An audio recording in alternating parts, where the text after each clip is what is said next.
Hoje é sexta-feira, 22 de abril de 2022. E o tema que estudaremos, na verdade, será um estudo adicional do nosso tema principal da semana, que foi o dilúvio. O texto base para o estudo da semana foi Mateus capítulo 24, verso 37, que diz: assim como foi nos dias de Noé, assim será também a vinda do Filho do Homem.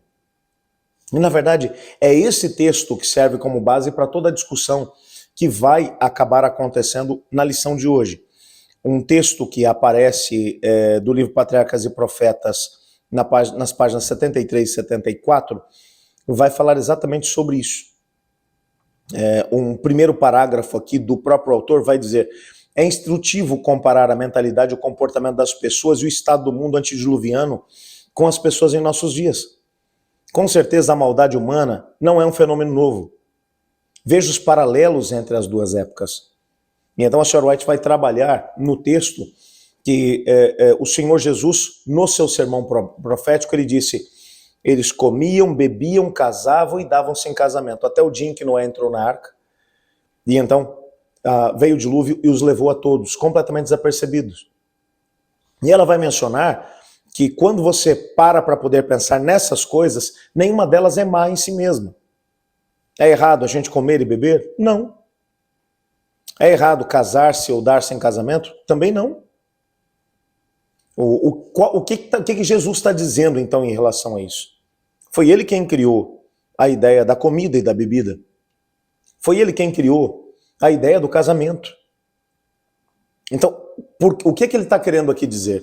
Ele está dizendo que as pessoas, num primeiro momento, estavam simplesmente vivendo a vida, buscando intensamente comer, beber, casar, dar-se em casamento, no sentido de buscar os prazeres carnais, sem se preocupar com aquele que é o doador dessas coisas. O comer e o beber, o casar ou dar-se em casamento só faz sentido se ele estiver sendo vivido dentro dos princípios estabelecidos pelo Criador.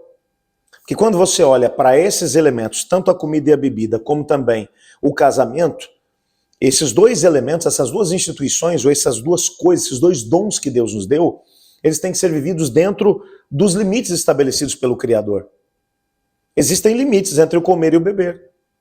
Como Deus é o nosso Criador, ele estabeleceu o que pode e o que não pode, o que deve e o que não deve. Como ele é o Criador do casamento e da sexualidade, ele estabeleceu o que pode e o que não pode, o que deve e o que não deve ser vivido. O grande problema é que quando você tira Deus dessa equação, então você vai comer e beber sem qualquer tipo de restrição. Você não vai estar preocupado em tentar descobrir qual é o plano de Deus para você dentro do seu regime alimentar. Se faz parte do plano de Deus que você coma determinadas coisas ou beba determinadas coisas. E dentro do contexto do casamento e da sexualidade, se Deus não está dentro dessa equação, então os limites são completamente extrapolados. Você acaba se tornando o limite. E eu nem vou entrar nos méritos da questão, mas quando você vê, por exemplo, a discussão sobre gênero dentro do nosso mundo hoje. E os gêneros que vão aparecendo, esses gêneros, eles são estabelecidos pelo quê? Pelo gosto pessoal das pessoas. Não interessa aquilo que o Senhor Deus estabeleceu como certo e errado, aquilo que ele estabeleceu como parâmetro, como padrão, não. O que importa é o que você gosta, é como você se sente bem. O ser humano passou a ser o centro da equação. E quando você olha para a sociedade antediluviana, você percebe exatamente a mesma coisa. Quando Deus é tirado do centro da nossa vida e o ser humano passa a ser o centro, então o centro da equação é ele. Ele vai comer e beber o que quer, ele vai viver as relações de casamento e de sexualidade do jeito que quer.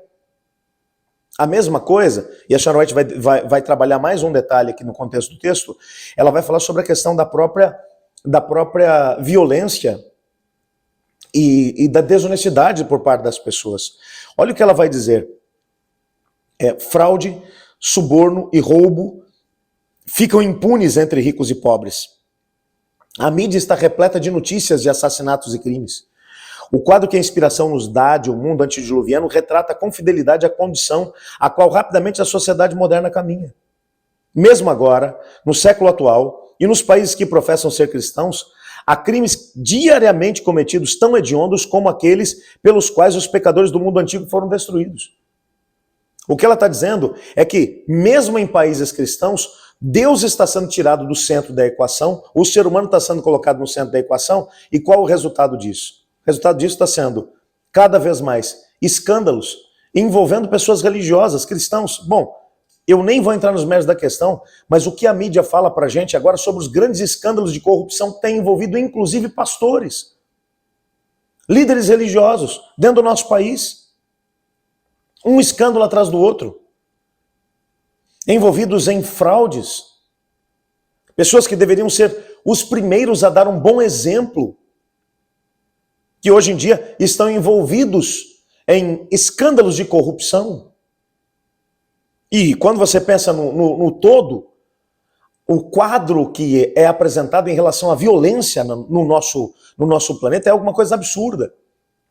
Aí nós olhamos, por exemplo, para as guerras que têm se levantado. Recentemente, aquilo que tem sido mais veiculado no contexto da mídia é o que tem acontecido entre a Rússia e a Ucrânia. E realmente é um absurdo o que está acontecendo por lá. Mas nos esquecemos, por exemplo, que no Brasil, só no Brasil, eu nem vou falar do Brasil, só no estado de São Paulo, morrem por dia muito mais pessoas do que em toda a guerra que está tendo lá na Ucrânia.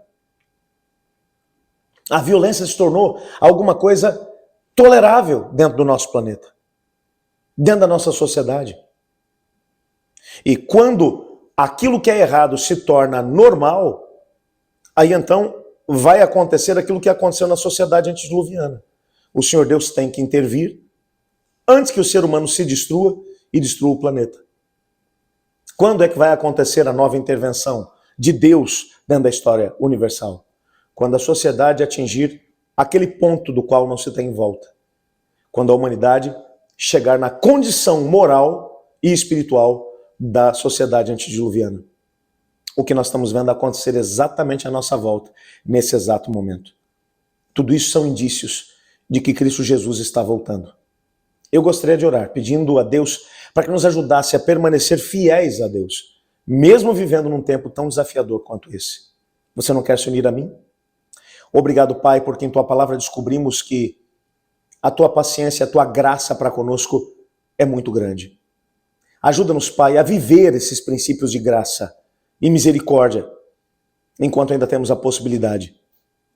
Mas, acima de tudo, nos ajude a podermos viver a nossa experiência sem nos corromper com esse mundo, sem permitir que os princípios que essa sociedade tem advogado como sendo perfeitamente normais, que eles não façam parte das nossas escolhas. Ajuda-nos a permanecer firmes em Ti, pois é o que oramos em nome de Jesus. Amém. Eu estudo a lição. E você?